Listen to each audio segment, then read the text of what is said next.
Почитувани гледачи, добре дојдовте во Урбаните вести. 15 водечки македонски модни дизајнери учествуваат во акцијата Сите стоплени во зима, со цел да се собере користена зимска облека за луѓето на кои им е најпотребна.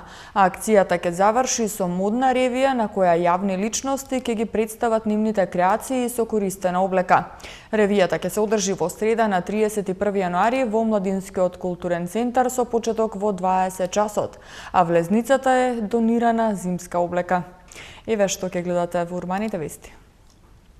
Во детската градинка 11 октомври во Бутал се воведува двосменско работење. Одржан меморијален турнир во мал фудбал Тоше Проески.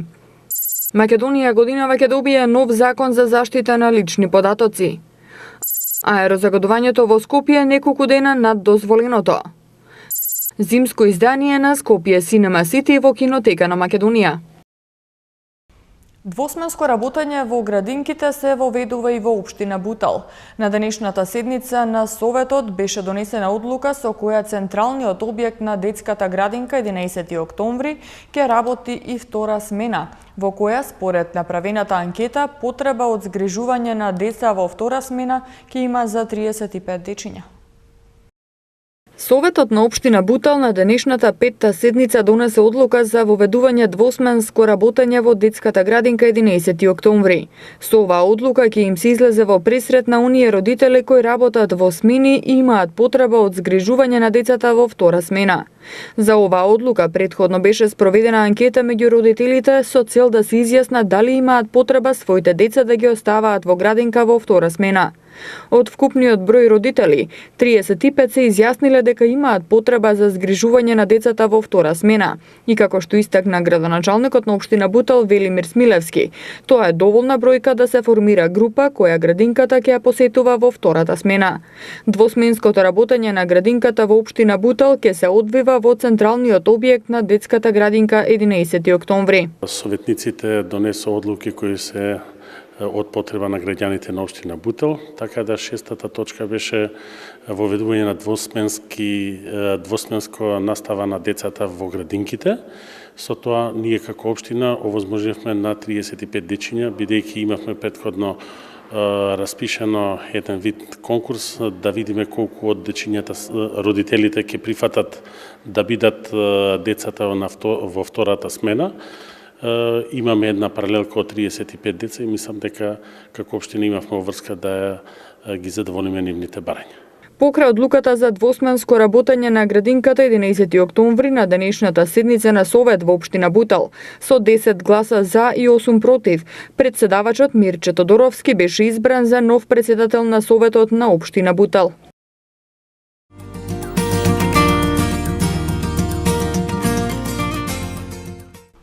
Скопјани повторно дишат загаден воздух. Нивото на PM10 частичките во воздухот е повторно далеку над дозволените граници, а мерните станици во Скопје деновиве покажуваат високи концентрации на канцерогените частички. Жителите на Скопје неколку дена последователно дишат загаден воздух. Концентрациите на PM10 частичките, според мерењата на Министерството за животна средина и просторно планирање, во саботата достигнале максимални 426 во Лисиче, вчера 596, исто така во Лисиче и во текот на ноќта и до утрово највисоката концентрација е измерена од 527 во Лисиче. И на другите мерни станици се измерени високи концентрации. Во случај кога среднодневните концентрации се над 100 микрограми се препорачува да се користи јавниот превоз. Возилата да не се користат без поголема потреба. Повеќе лица да се возат со едно возило во исто време. Да не се користи за затоплување на простории прегорено отпадно масло, лакирани или обоени отпадоци од дрво и мебел, стиропор, пет амбалажа, парчиња гума и било каков синтетички материјал, како и правилно да се користат печките за дрва. На децата, старите лица, хронично болните од белодробни и срцеви заболувања, но и за лицата кои работат на отворен простор, во загадените зони на градот, им се препорачува ограничено движење и активности на отворен простор. Со измени и дополнувања на Законот за животна средина ќе се дефинираат еколошките налепници што ќе ги добијат автомобилите во Скопје, а кои ќе се однесуваат на движењето на возилата во денови кога ќе биде загаден воздухот.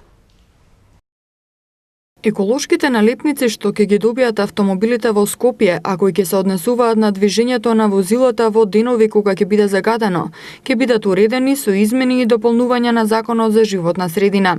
Во законот треба да се вградат нови одредби со кои ќе бидат утврдени формата и дизајнот, набавката, контролата, дистрибуцијата, глоби и инспекцијата. Со законот ќе биде уредено и тоа како ќе се категоризираат возилата, односно возилото во станиците за технички преглед зависно од тоа кој евростандард го исполнува, ќе добие еколошка налепница со црвена, портокалова или зелена боја. Ова е договорено на средбите одржани меѓу Министерството за економија, Министерството за внатрешни работи и Министерството за животна средина и просторно планирање и град Скопје. Општините во кои има загадување на воздухот од возилата ќе треба да изработат и донесат пропис согласно Законот за локалната самоуправа, со кој ќе се воведе режим на сообраќај, зонирање, како и поставување сообраќајни знаци за ограничување на заштитената еколошка зона во општините, односно да воведат забрана на движење на возилата со црвена еколошка налепница. Под покровителство на општина Карпош во организација на Сдруженијето Мандра, традиционално по 9-ти пат во спортскиот центар Форца се одржа меморијалниот турнир во мал фудбал во чест на Тоше Проески. Градоначалникот на општина Карпош Стефан Богоев се надева дека наредната 10-та јубилејна година турнирот ќе добие меѓународен карактер. Меморијален турнир во мал фудбал Тоше Проески по 9-ти пат се одржа викендов во спортскиот центар Форца под покровителство на општина Карпош, а во организација на Сдруженијето Мандра. На меморијалната манифестација присуствуваше градоначалникот на општина Карпош Стефан Богоев, кој истакна дека локалната самоуправа ќе продолжи континуирано да поддржува ваков тип на манифестации и нивната цел е овој турнир да го направат меѓународен. Председателот на Сдруженијето на стопанственици Власи Мандра, Никола Костов, изрази благодарност до општина Карпош како традиционален покровител на спортскиот турнир Тоше Проески и исто така најави дека целта е двојно да се зголеми бројот на екипите. Општина Карпош и оваа година е помагател, односно покровител на нови меморијален турнир. Наредна година е 10-тиот јубилеен, така да заедно ќе се потрудиме да го направиме, ако можеме, и меѓународен турнир, се во чест на нашиот Тоше Проески, човекот кој што беше, јас би рекол, најголемиот амбасадор на Република Македонија насекаде во светот, човек кој што ретко како кој навистина со својата емоција, со своите песни допираше до срцата на целиот Балкан, односно до сите кои што ја следаа неговата музика, ја следаа милиони и милиони луѓе низ Европа и низ светот. Продолжуваме секако да ја негуваме нашата традиција, да ги негуваме спомените за нашите најмили, односно за нашите звезди како што е нашиот Тоше Проески. Имаме план и идеи до година да биде навицена меѓународен со 8 екипи, ама тоа ќе оставиме времето да покаже. Мислам во скоро време, за 5-6 месеца ќе ознаеме, мора да се припремиме, бидејќи е тоа голем проект и тоа ќе го реализираме, како што каже и градоначалникот, а ние сме бизнисмените Мандра спремни, а јас како нивни селектори, човек со 50 години во фудбалот, да го организираме и да го завршиме во 10-тиот јубилеен на голем начин, на голем спектакл. На меморијалниот роденденски турнир во чест на Тоше Проески учествуваат 4 спортски екипи, а победник на овој турнир е екипата на Мандра, која во финалето ги победи противниците од Крушево со 3:2. Бронзениот медал го освоја фудбалерите на Лилича Роши, кои ги победија фудбалерите од општина Карпош со резултат од 8:2. По завршувањето на турнирот, победничкиот пехар и медалите на освојувачите им беа доделени во хотелот Александар Палас.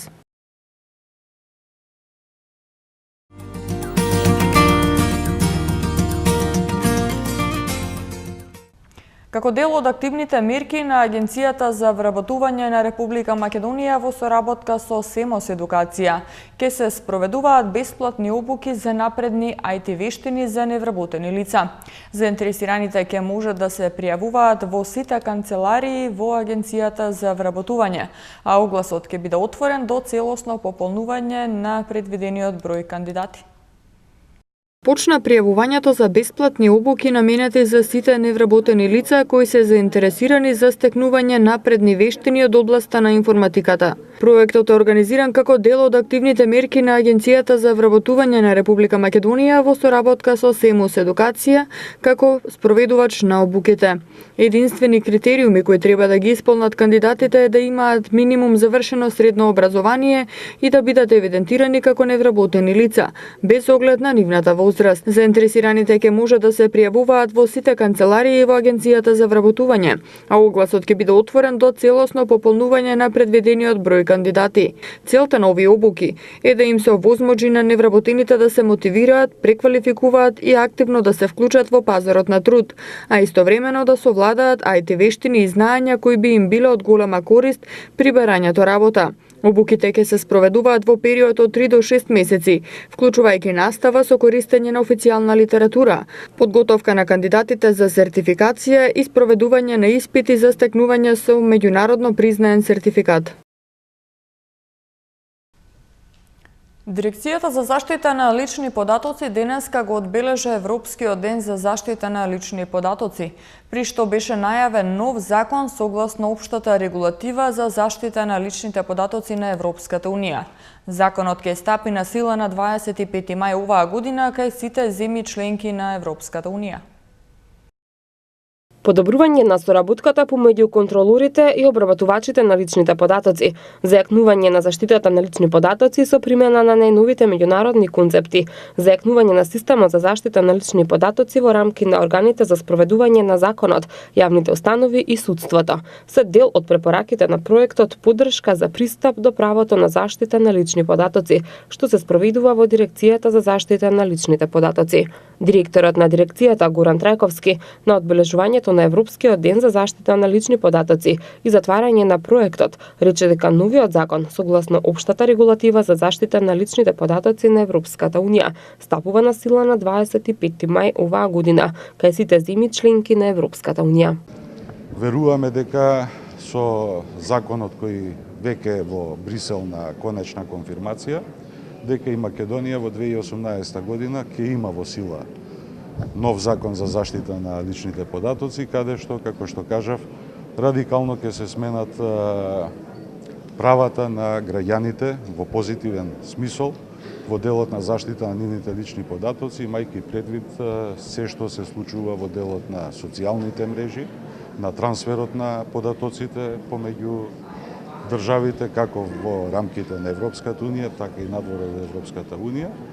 И веруваме дека со тоа ќе овозможиме една основна рамка за заштита на правото на личните податоци на секој еден граѓанин во Република Македонија. Десислава Тушкова, тим лидер на проектот, појасни дека тој е поделен на 3 компоненти. Првиот е за спроведување на стратегијата за заштита на личните податоци, вториот е за зајакнување на капацитетите за понатамошна имплементација и подобрување на соработката со контролорите, и третиот е имплементација на стандардизацијата за информатички системи за сигурност.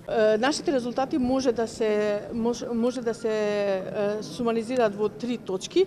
Првото е подобрување во доставувањето на стратегиските документи со податоци, втората е подигнувањето на совеста на населението за оваа цел, и третата е подобрување на капацитетите на персоналот на Дирекцијата за заштита на личните податоци.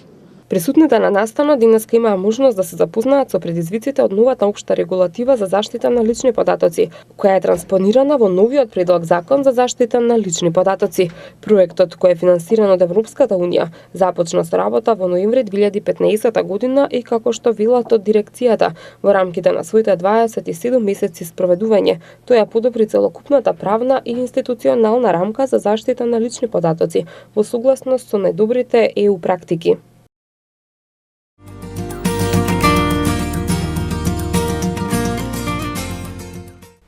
На 2 и 3 февруари се одржува зимското издание на филмскиот фестивал на музички документарни филмови Скопје Cinema City. Со зимското издание на Скопје Cinema City почнува реализирањето на годинашниот филмски фестивал за музички документарни филмови, кога традиционално ќе се репризира дел од филмовите од претходното премиерно издание во 2017 година.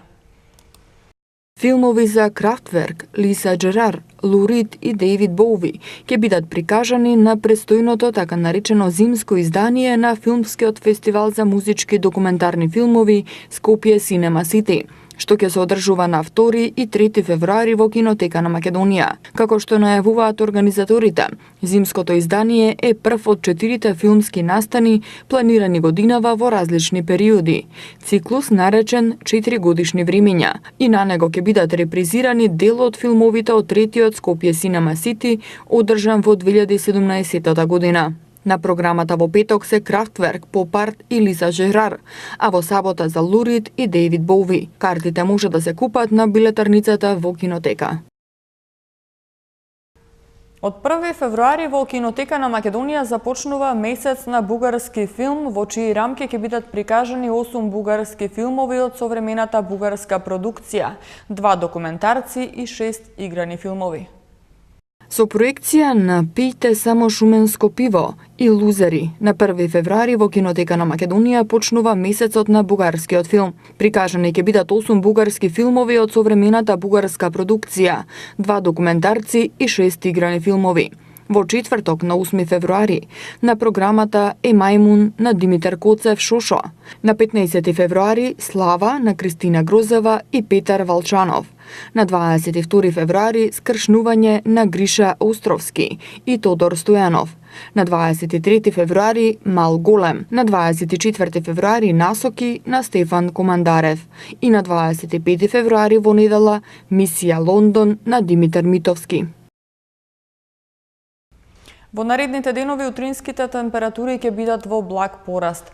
Времето до четврток ќе биде стабилно и суво. По котлините ќе има услови за појава на слаба до умерена магла.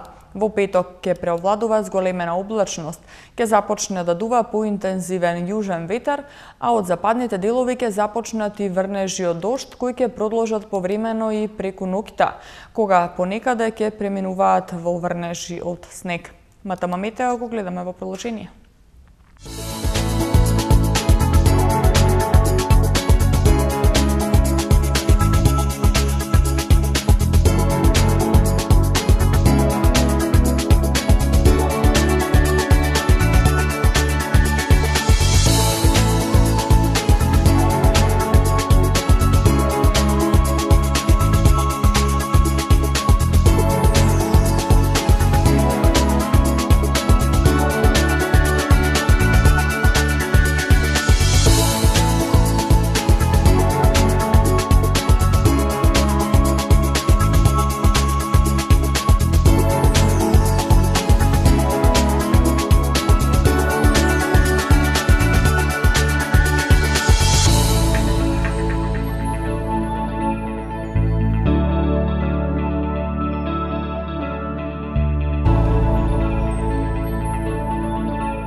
Без струја утре од 11:30 до 15:30 часот ќе останат корисниците од дел од улиците Ѓорче Петров, Арсени Јовков, Мечкин Камен и Сремски фронт. Како што соопшти од регионалниот центар за управување со кризи на град Скопје, прекинот со електрична енергија е заради закажани технички зафати во дистрибутивната електромрежа. Ова е последната информација за денеска во вестите. Ви благодариме на вниманието и не заборавајте да ја посетите нашата веб страна matama.mk. Имајте пријатна вечер.